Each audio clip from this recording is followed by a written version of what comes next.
भवानी के वीरों उठा लो भुजा को, सत्याग्नि को मस्तक सजा लो।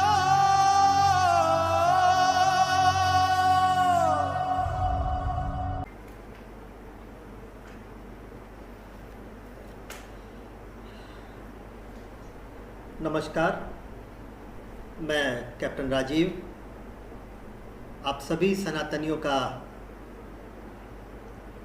अपने इस वीडियो में स्वागत करता हूं। और मेरे इस वीडियो बनाने का जो कारण है वो है आज के समय में जो सनातन धर्म एक बड़ा ही कमज़ोर और एक अलग अलग परिदृश्य के रूप में उभर रहा है। हमारा सनातन धर्म जो हमारी मूल पहचान थी, कहीं ना कहीं हम उसको खो रहे हैं। और मैं आगे बढ़ूं उसके पहले आपको कुछ बातें मैं बताना चाहता हूं। ये वीडियो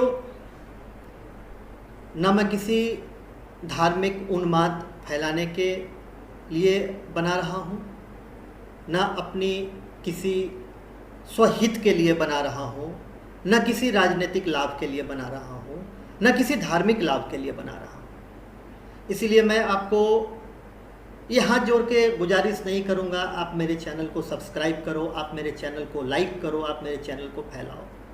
ये आपके ऊपर है, क्योंकि ये आपके हमारे सबके अस्तित्व की लड़ाई है। जो भी हम सनातनी हैं उनके अस्तित्व की लड़ाई है। मेरा उसमें कोई आर्थिक लाभ नहीं है, या आर्थिक लाभ के लिए मैं ये चैनल नहीं बना रहा हूँ कि मेरे जितने सब्सक्राइबर या फॉलोअर बढ़ेंगे तो मेरी इनकम बढ़ेगी या मेरी फॉलोइंग बढ़ेगी। नहीं, अगर मैं अकेला भी हूं तो मैं उस बात पे विश्वास करता हूं कि तिनके तिनके से घोंसला बनता है।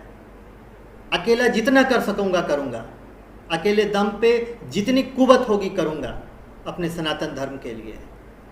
और मैंने आपको जब जैसे बताया कि मेरी कोई इसमें आर्थिक लाभ की मंशा नहीं है, सामाजिक लाभ की मंशा नहीं है, धार्मिक लाभ की मंशा नहीं है, ना ही राजनीतिक लाभ की मंशा है।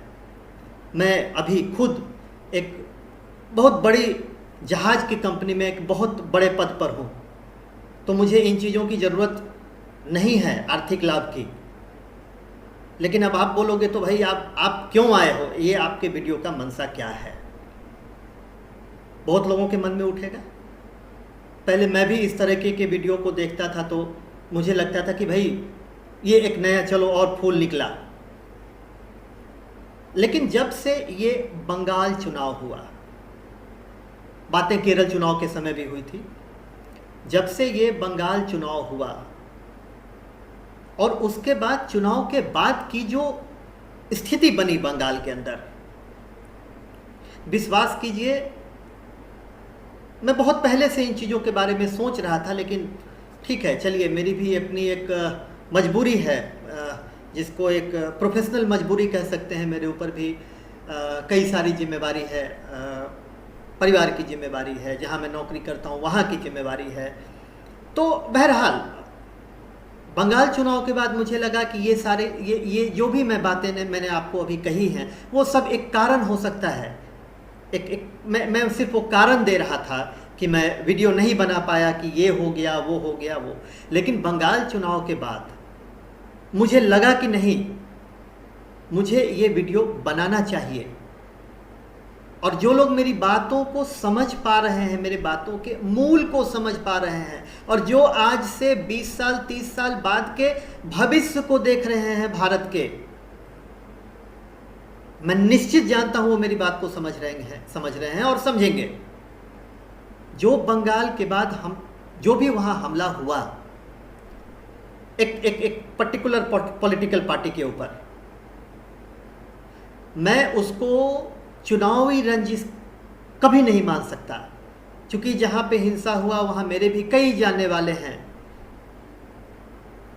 मैं चूंकि जहाज के कंपनी में काम करता हूँ, पानी के जहाज के कंपनी में, तो उस इलाके से भी कई लोग हैं जो हमारे जहाज पे काम कर चुके हैं या काम कर रहे हैं, जो उन लोगों ने बताया। ये मैं किसी मीडिया की बात या किसी पॉलिटिकल पार्टी की बात नहीं कर रहा हूँ, उन लोगों ने जो मुझे ग्राउंड रियलिटी बताया। तो मेरा अपना बहुत ही स्पष्ट मानना है कि ये पॉलिटिकल राइवलरी नहीं थी, ये कोई बीजेपी और कांग्रेस और टीएमसी की लड़ाई नहीं थी, ये पूर्णतः कम्युनल लड़ाई थी। इस चुनाव के बाद के हिंसा को जो मैं मानता हूँ, ये पूरी तरह से एक धार्मिक उन्माद की हिंसा थी।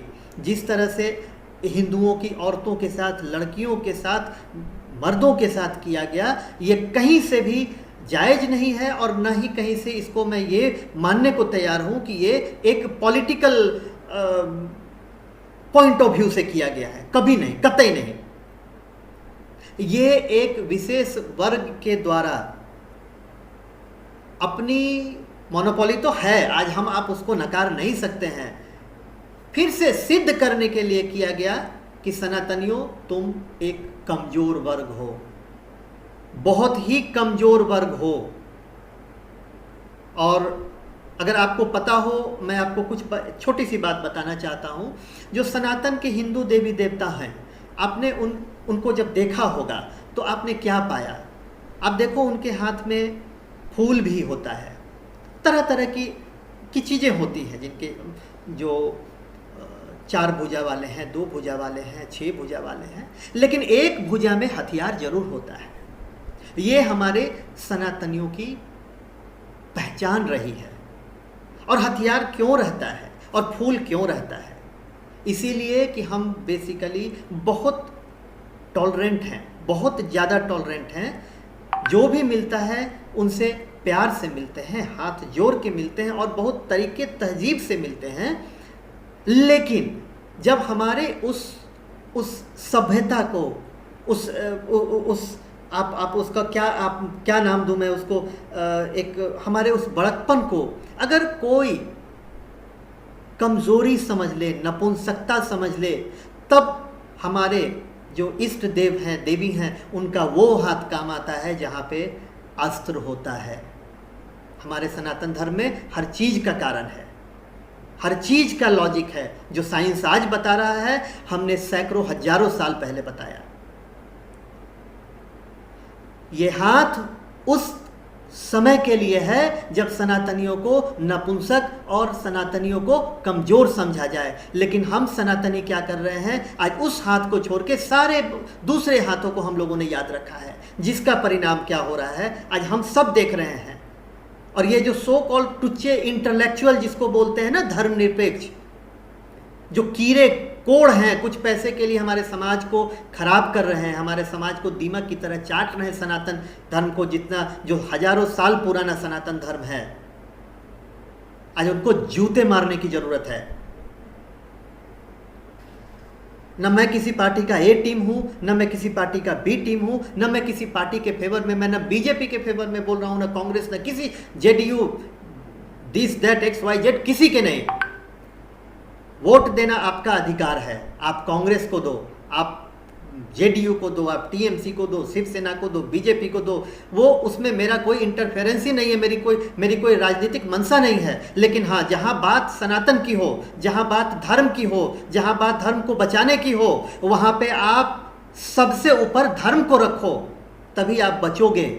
विश्वास करो, मैं कोई बहुत रिनाउंड फिगर नहीं हूँ, लोग मुझे जानते नहीं हूँ, मैं एक बड़ा ही नौकरी पेशे वाला आदमी हूँ। लेकिन 30 साल के बाद अगर कभी आज कोई भी एक आदमी भी इस वीडियो को देखेगा तो ध्यान रखना मेरी बात को। आज से 30 साल के बाद क्या हो रहा है, मैं नहीं कहता हूँ आप लड़ो, हमारा धर्म, सनातन धर्म कभी नहीं सिखाता है लड़ने के लिए, लेकिन आज हमारे अस्तित्व पे खतरा है। ये फिल्म वाले हमारे देवी देवता का मजाक बना के चले जाते हैं, जिसको जो मर्जी होती है इंटरनेट पे हमारे देवी देवता को गाली दे देता है, कुछ कार्टून बना देता है, कोई फोटो डाल देता है। ये हो क्या रहा है? और हम ये 5 रुपया आलू महंगा हो गया और 3 रुपया प्याज महंगा हो गया, उसमें पड़े हुए मूर्ख। जो भी लोग हैं, जो भी हैं धरती पे लोग, उनके मूल की पहचान उनके गांवों से है, ठीक। और उसी तरह उनके अस्तित्व की पहचान उनके धर्म से है।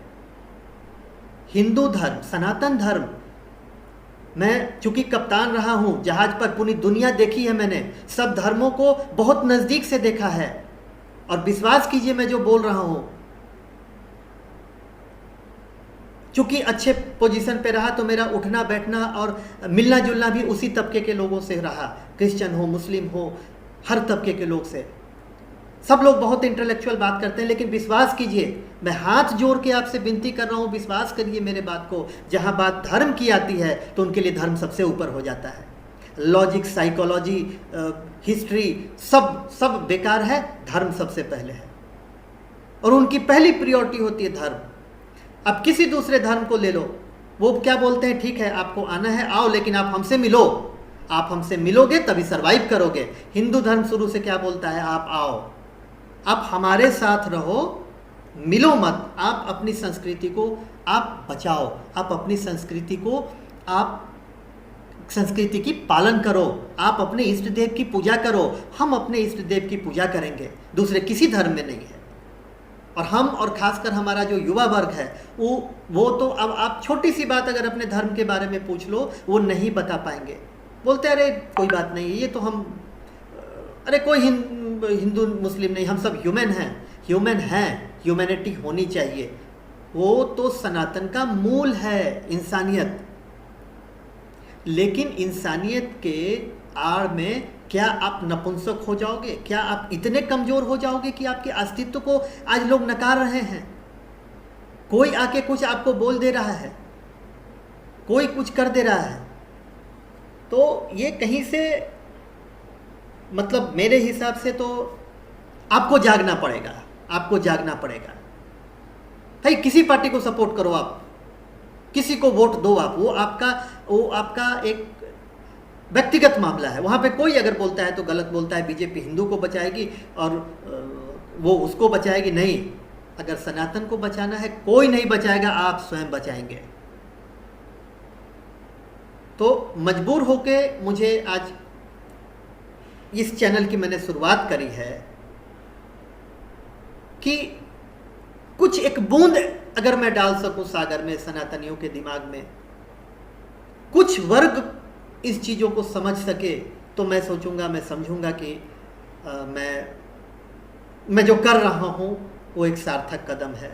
और फिर मैं बताना चाहता हूं, ना मैं कोई धार्मिक गुरु हूं, ना मैं कोई पंडित हूं, ना मैं फकीर हूं, ना मैं कोई स्पिरिचुअल लीडर हूं, ना मैं कोई नेता हूं। मैं आपके जैसा एक साधारण सा नौकरी करने वाला व्यक्ति हूं, जिसे अपने धर्म से प्यार है और अपने धर्म को बचाना चाहता है। और हमारे धर्म की जो गरिमा है, जो एक शोभा एक समय में हुआ करती थी, अब वापस ला पाऊंगा ये तो दावा नहीं कर सकता हूं, लेकिन मैं चाहता हूं कि कुछ ऐसा हो कि हमारा अस्तित्व कम से कम बचा रहे।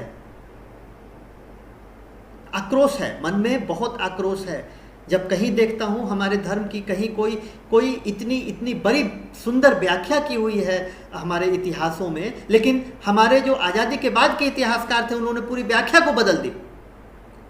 उन्होंने पूरा महिमा मंडन किया। जो विदेश से आए आक्रांता आए, जो विदेश से लुटेरे आए, जिन्होंने हमें लूटा, बिहार हमारे देश को लूटा, उनको आज महिमा मंडित किया जाता है। और हमारे जो बड़े बड़े योद्धा, बड़े बड़े वीर, जिन्होंने बड़ी बड़ी,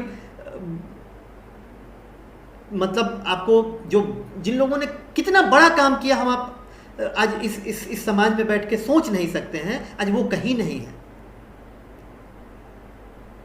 क्यों इसके जिम्मेवार हम खुद हैं। हम क्यों किसी दूसरे को के ऊपर दोषारोपण करें कि भाई वो धर्म ऐसा कर रहा है, वो धर्म ऐसा कर रहा है। भाई हमारे घर में कमजोरी होगी तो आप लोगों ने कहावत सुना होगा, घर फूटे गंवार लूटे। तो घर हम ही लोग अपने हाथ से फोड़ रहे हैं, तो गंवार क्यों नहीं लूटेगा। तो एक बार फिर मैं हाथ जोड़ के आप सारे सनातनियों से आग्रह करना चाहता हूँ, विनम्र आग्रह करना चाहता हूँ। आपके जैसा ही मैं एक आदमी हूँ जो नौकरी करता है, पारिवारिक जीवन जीता है। मैं कोई साधु फकीर और तपस्वी और ज्ञानी नहीं हूँ। मैं जो देखता हूँ वही बोल रहा हूँ। कृपया अपने धर्म को बचाएं, मेरा साथ दें। इसी विनम्र निवेदन के साथ मैं आप सभी का आभार व्यक्त करता हूं कि आप लोगों ने इतना समय मुझे नहीं दिया, अपने धर्म के प्रति सचेत होने के लिए दिया। धन्यवाद।